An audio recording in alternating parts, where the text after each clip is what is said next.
سے آپ نے کہا کہ کچھ پوائنٹس کی وجہ سے وہ باہر رہ جاتے ہیں. اسی وجہ سے اب ہم نے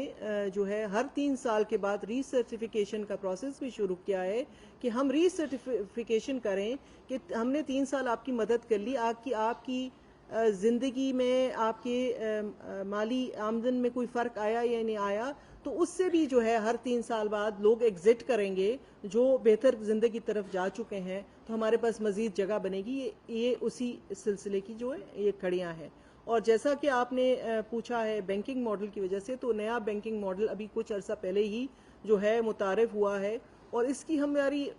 کوشش ہے کہ ہم اس کی مانیٹرنگ خود کر سکیں. اسی لیے ہم نے کیمپ سائٹس پہ پیسے دے رہے ہیں کہ من مانی نہ کر سکیں ریٹیلرز. تو ہم ان کو کہتے ہیں کہ آپ کیمپ سائٹ پہ آئیں, ہمارے عملہ بھی وہاں پہ جاتے ہیں, ہمارے پاس عملہ شارٹ ہے, ہمارے پاس لوگ کم ہیں, ہماری جو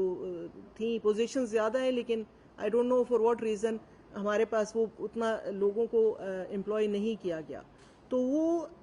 پھر بھی ہم کوشش کرتے ہیں کہ ہم ہیڈ کوارٹر سے لوگوں کو بھیجیں ہر جگہ کہ وہ خود جا کے مانیٹر کر سکیں کہ کس طریقے سے نیا بینکنگ ماڈل ہے, اس کے ٹیتھنگ پرابلمس ہیں, وہ انشاءاللہ تعالی بہتری کی طرف جائے گا. لیکن میں نے جیسے آپ کو پہلے کہا ہم مزید بہتری چاہتے ہیں, اور مزید بہتری ہماری اسٹیٹ بینک کے گورنر صاحب سے بھی ملاقات ہوئی ہے. اس میں ہمارے پریزیڈنٹ آصف علی زرداری صاحب نے بہت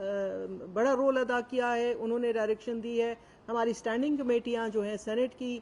پاورٹی ایلیویشن کی, اور ہماری جو